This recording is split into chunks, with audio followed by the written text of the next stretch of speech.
السلام عليكم ورحمة الله وبركاته. waxaan maanta wax ka weydiinay jaaliyada magaalada Birmingham ee Puntland waxa ay ka qabaan calankan cusub iyo naqshada calankan cusub ee ku soo kordhay maamul goboleedka Puntland.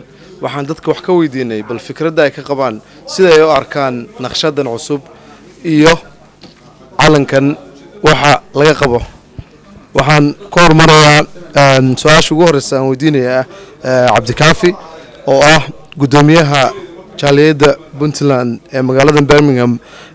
Cabdikaafi calanka waxaan ku weydiinayaa bal soo kordhay fikradaada aad ka qabtid. bismillaahir rahmaanir rahiim.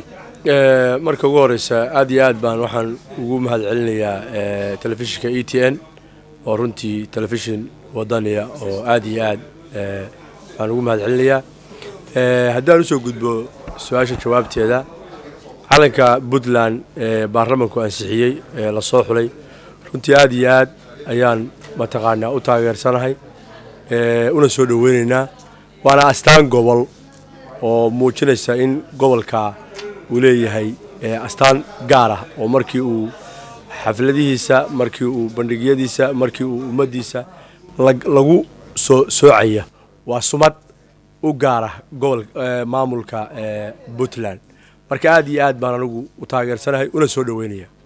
calanku sida horeba loo sheegay wuxuu matalayaa maamulka ama dawladda Puntland waana astaan. marka astaantuna maadaama dawladda dalka Soomaaliya la yiraahdo nidaam federaal lagu dhaqaya in dawlad kasta ama state kasta ay sameystaan calan u gaar ah kadibna la isugu yimaado kii koro oo maxaan ku raahdaa calankeeni Soomaaliya oo matalaya federaalka oo dhan inuu qayb ka yahay baan u arkaa.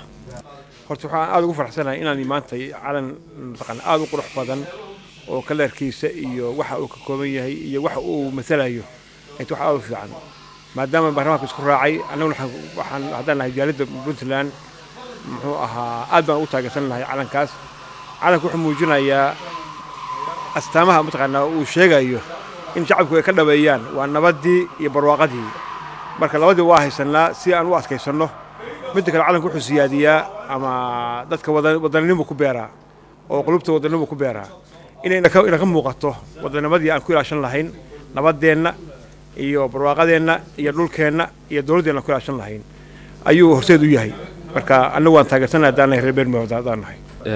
runtii anu dadweynaha iga horeysay u sheegeen oo kale waan la qabaa. fikraddu waxay ka timid kolley dad aqoon u leh inay xulaan astaamaha calanka.